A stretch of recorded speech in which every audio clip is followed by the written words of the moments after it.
வாழ்க வையகம் வாழ்க வளமுடன் அனைவருக்கும் வணக்கம் டியர் ஃப்ரெண்ட்ஸ். இன்றைக்கி நம்மளுடைய ஃபார்மசி இன்ஃபர்மேஷனில் நாம் டிஸ்கஸ் பண்ண டாபிக் என்ன அப்படின்னா, நம்மளுடைய மாஸ்டர் ஆஃப் ஃபார்மசி ஸ்பெஷலைசேஷன் ஒவ்வொன்றிலையும் என்ன மாதிரியான சப்ஜெக்ட்ஸ் நமக்கு வந்து பயிற்றுவிக்கப்படும், என்ன மாதிரியான கேரியர் ஆப்பர்ச்சுனிட்டிஸ் அதற்கு இருக்குது அப்படிங்கிறத பற்றி ஒரு சின்ன அவுட்லைன் பார்க்கலாம். ஸோ ப்ரீவியஸ் செஷனில் நாம் என்னெல்லாம் பார்த்தோம் அப்படின்னா, pharmacy practice as well as pharmaceutical regulatory affairs ரெண்டும் பார்த்தோம். இன்றைக்கி நம்ம பார்க்குற டாபிக் என்ன அப்படின்னா, ஃபார்மசூட்டிக்கல் பயோடெக்னாலஜி. இதை பற்றின ஒரு அவுட்லைன் பார்க்கலாம். First course of study for M Pharm pharmaceutical biotechnology என்னெல்லாம் சொல்லி பார்த்தோன்னா, modern pharmaceutical analytical techniques first, அடுத்து microbial and cellular biology, next bioprocess engineering and technology, next advanced pharmaceutical biotechnology, pharmaceutical biotechnology practical 1. So மொத்தம் 4 theory paper as well as ஒரு practical papers, அதுபோக seminar and assignments. இது வந்து first semester degree கோர்ஸில் உள்ளது.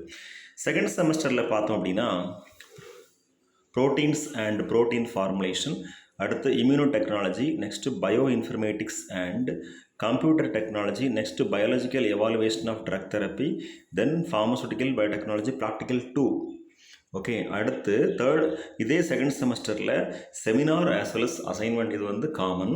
அதே மாதிரி தேர்ட் செமஸ்டரில் வந்து பார்த்தோம் அப்படின்னா, biostatistics and research methodology, then fourth செமஸ்டரில் ப்ராஜெக்ட் ஒர்க் அண்ட் சப்மிஷன் வைவா, இது எல்லாமே இருக்கும்.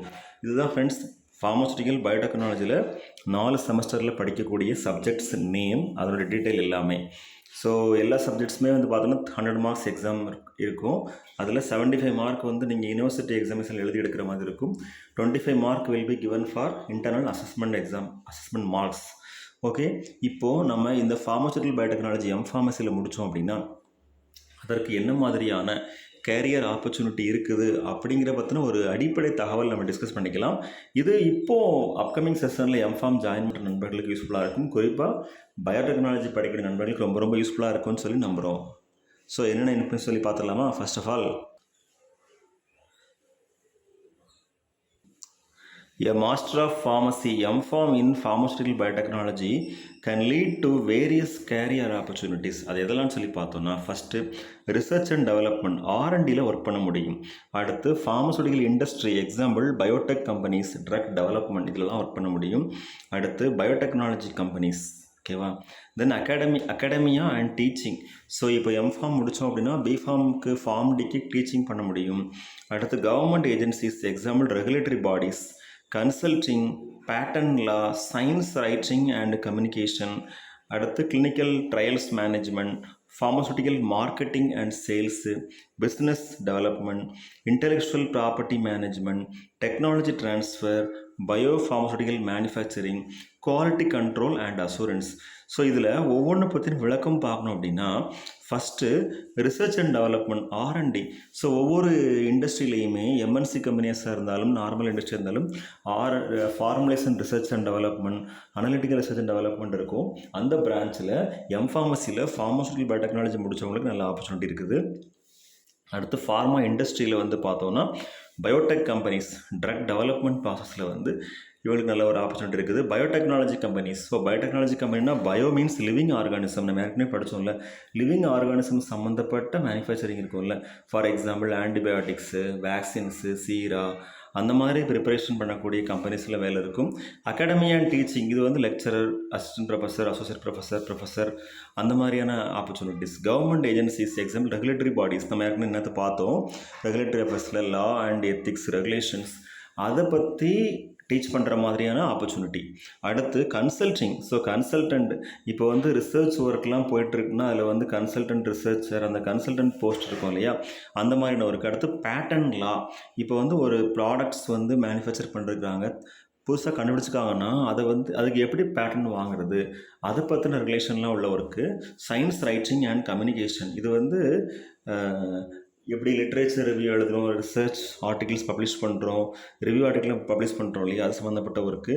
கிளினிக்கல் ட்ரையல்ஸ் மேனேஜ்மெண்ட், இது நல்ல ஒரு அருமையான ஃபீல்டு. ஸோ ஒரு ட்ரக் டிஸ்கவரியில் கிளினிக்கல் ட்ரையல்ஸ்லாம் இருக்கும். அதில் வந்து 0 phase, first phase, second phase, third phase, fourth phase இந்த மாதிரி இருக்கும் இல்லையா. அந்த கிளினிக்கல் ட்ரையல்ஸ் மேனேஜ்மெண்ட் போஸ்டிங்கில் ஆப்பர்ச்சுனிட்டி இருக்குது. ஃபார்மசூட்டிக்கல் மார்க்கெட்டிங் அண்ட் சேல்ஸ், இது வந்து காமன். ஸோ எந்த பிரான்ச் எடுத்தவங்கனாலும் இந்த ஃபீல்டில் ஒர்க் பண்ண முடியும். Pharmaceutical marketing and sales. அடுத்து பிஸ்னஸ் டெவலப்மெண்ட்டு, ஸோ நம்ம பயோப்ராசஸ் டெக்னாலஜி மூலமாக animal tissue culture, plant tissue கல்ச்சர்லாம் இருக்குல்ல, அதன் மூலமாக நிறைய என்டேஞ்சர் மெடிசனல் பிளான்ட்ஸை வந்து மேனுஃபேக்சரிங் பண்ண முடியும். அந்த மாதிரியான டெவலப்மெண்ட் ஒர்க்ஸில் யூஸ் பண்ணலாம். Intellectual property managements. ஸோ இது வந்து ஒருத்தங்களுடைய ஐபிஆர்னு சொல்லுவோம். இதில் வந்து பேட்டன், ட்ரேடுமார்க்கு, ட்ரேடு சீக்ரெட்லாம் இருக்கும் இல்லையா, அந்த இன்டெலெக்சுவல் ப்ராப்பர்ட்டியை வந்து எப்படி மேனேஜ் பண்ணுறது, அந்த பேட்டன் சம்மந்தப்பட்ட ஒர்க்ஸு, இதெல்லாம் பற்றி படிக்கிறது. இந்த ஃபீல்டில் வந்து கேரியர் ஆப்பர்ச்சுனிட்டி உண்டு. Technology transfer. ஸோ இதில் வந்து பார்த்தோம் அப்படின்னா, நான் மாடர்னாக என்னென்ன டெக்னிக்ஸ்லாம் யூஸ் பண்ணுறோம், ஒவ்வொரு பயாலஜிக்கல்ஸ் ப்ரிப்பேர் பண்ணுறதுக்கு என்னென்ன டெக்னிக்ஸ்லாம் யூஸ் பண்ணுறோம், அந்த நாலெட்ஜை வந்து எப்படி நம்ம இம்ப்ளிமெண்ட் பண்ணுறோம், அதை பற்றின work. Bio pharmaceutical manufacturing. So எப்படின்னா, ஃபார்மசூட்டிக்கல்ஸ் அப்படின்னாலே பொதுவாக டோசேஜ் ஃபார்ம்ஸ் இருக்கும். பயோ ஃபார்மசூட்டிக்கல்ஸ்னால நம்ம ஏற்கனவே பார்த்தோம் இல்லையா, வேக்சின், சீரா, ஆன்டிபயோட்டிக்கு, அந்த மாதிரியான ஃபார்முலேஷன்ஸ் எல்லாத்தையுமே மேனுஃபேக்சர் பண்ணுறது. அடுத்து quality control and quality assurance. இது நமக்கு எல்லாம் தெரியும் இல்லையா. குவாலிட்டி கண்ட்ரோல் அப்படின்னா எவாலுவேஷன், குவாலிட்டி அசூரன்ஸ்னால் எவாலுவேட் பண்ண அந்த பேராமீட்டர்ஸ் எல்லாத்தையுமே அசூர் பண்ணுறது. அடுத்து சம் ஸ்பெசிஃபிக் ரோல்ஸ் என்னன்னு சொல்லி பார்த்தோன்னா, பயோடெக்னாலஜி ரிசர்ச் சயின்டிஸ்ட், இவங்க வந்து ரிசர்ச் சயின்டிஸ்ட்டாக ஒர்க் பண்ண முடியும். அடுத்து ஃபார்மசூட்டிக்கல் டெவலப்மெண்ட் சயின்டிஸ்ட்டு. ஸோ இதுவுமே ஆர்என்டிக்கு மேலே உள்ள ஒரு போஸ்ட்டு தான் டெவலப்மெண்ட் சயின்டிஸ்ட். அடுத்து கிளினிக்கல் ட்ரையல்ஸ் மேனேஜர். ஸோ ஒவ்வொரு கிளினிக்கல் ட்ரையல்ஸ் நடக்கும் இல்லையா, அதை வந்து கோஆர்டினேட் பண்ணி ஓவராலாக மேனேஜிங் லெவலில் இருக்கிறவங்க. Regulatory affairs specialist. So regulatory affairs முடித்தவங்க வந்து இதில் ஒர்க் பண்ணுவாங்க, அதில் ஸ்பெஷலிஸ்ட் ஆக முடியும். Biotech business development manager. So ஒரு பிஸ்னஸை வந்து எப்படி சக்ஸஸ்ஃபுல்லாக டெவலப் பண்ணி கொண்டு போகிறது பயோடெக்னாலஜிக்கல் ரீதியாக, அதனுடைய டெவலப்மெண்ட் மேனேஜராக ஒர்க் பண்ண முடியும். அடுத்து patent agent. So patent as per Indian patent act இல்லைன்னா இன்டர்நேஷ்னல் பேட்டன் ஆக்ட் படி ஒரு பேட்டன்ட்டு அந்த நிறுவனத்தில் வந்து ஒர்க் பண்ண முடியும்.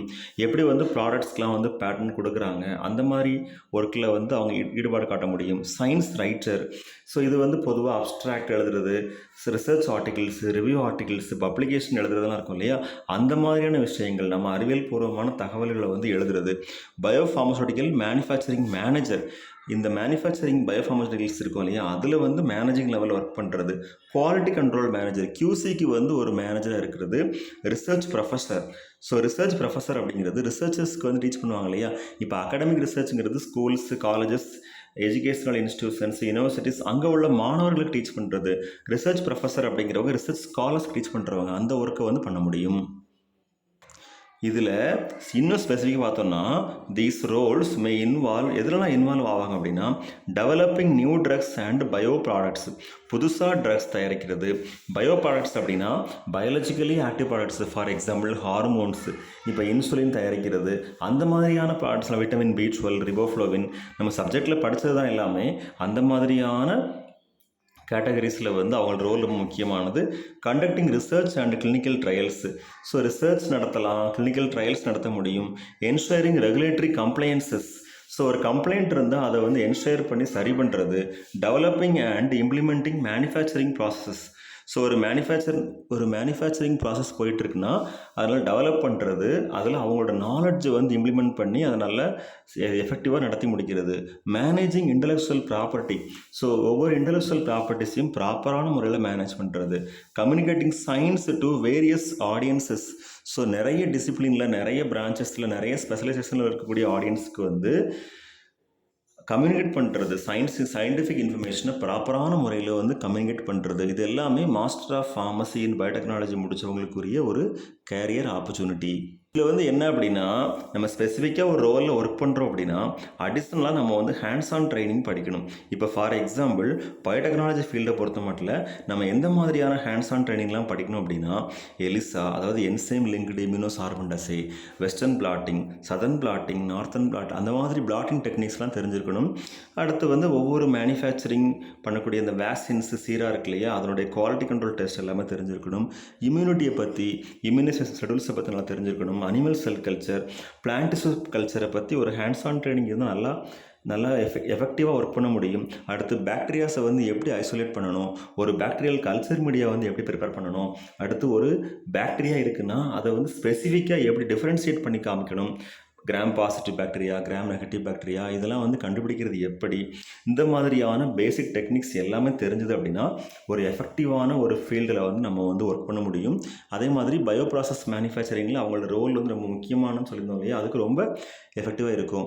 Okay friends, if you are interested you can join in master of pharmacy in pharmaceutical biotechnology. Thank you very much. இந்த video ஓரளவுக்கு யூஸ்ஃபுல்லாக இருக்குன்னு சொல்லி நம்புகிறோம். நீங்கள் இன்னும் நல்லா சப்ஜெக்ட்ஸ், ஒவ்வொரு சப்ஜெக்ட்ஸுக்கும் அதனுடைய கேரியர் ஆப்பர்ச்சுனிட்டிலாம் பாருங்கள். கண்டிப்பாக ரொம்ப ரொம்ப யூஸ்ஃபுல்லான தகவலாக இருக்குன்னு சொல்லி நம்புகிறோம். Best wishes for all success. வாழ்க வையகம், வாழ்க வளமுடன். நன்றி.